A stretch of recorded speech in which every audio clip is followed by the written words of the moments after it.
AI திரைத்துறை முழுமையாக ஆதிக்கம் செலுத்தாது, ஆனால் அதன் உதவி நிச்சயமாக இருக்கும் என இயக்குனர் லோகேஷ் கனகராஜ் தெரிவித்திருக்கிறார். கோவையில் செய்தியாளர்களை சந்தித்த அவர் AI தொழில்நுட்பத்தை புத்திசாலித்தனமாக பயன்படுத்திக் கொள்வது அவசியம் என்று கூறியிருக்கிறார். அதை இப்போது பார்க்கலாம். So in future direction screen play இந்த மாதிரி விஷயங்களுக்கும் AI டாமினன்ஸ் இருக்குமா? டாமினன்ஸ் இருக்காது, ஹெல்ப் இருக்கும். ஏஐயோட ஹெல்ப் இருக்கும், ஏஐயோட சப்போர்ட் இருக்கும். அது ஒரு டெக்னாலஜி இல்லை, ஸோ அதனால் அதோட ஹெல்ப் யூஸ் பண்ணிக்கிறது தான் புத்திசாலித்தனம்னு நான் நினைக்கிறேன்.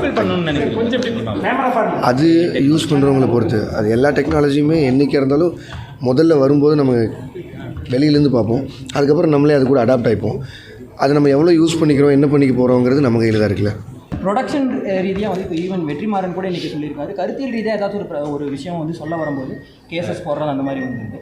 அந்த மாதிரி இருக்கும்போது ஒரு ப்ரொடக்ஷன் கம்பெனி நீங்களும் ஸ்டார்ட் பண்ணி போயிட்டுருக்கீங்க. இது எந்த அளவுக்கு ஒரு பிரச்சனை மாதிரி வரும்னு நினைக்கிறீங்க ஃபியூச்சர்? டெக்னாலஜி ஏன்னு நம்ம போயிட்டுருக்கிற இல்லை, அது எல்லாமே நம்ம வெயிட் பண்ணி தான் பார்க்கணும்னு நினைக்கிறேன். இது ரொம்ப அந்த ஒரு இனிஷியல் ஸ்டேஜில் இருக்கும்னு நினைக்கிறேன்.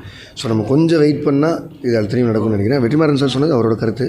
நான் அந்த இடத்துக்கு கூட இன்னும் போகல. நான் இப்போ தான் ப்ரொடக்ஷன் கம்பெனி ஆரம்பிச்சிருக்கேன். அவர் நிறைய படங்கள் பண்ணியிருக்காரு. நான் இப்போ தான் வரப்போகுது. நலம் காக்கும் ஸ்டாலின். உங்கள் குடும்பத்தின் நலன் அரசின் பொறுப்பு.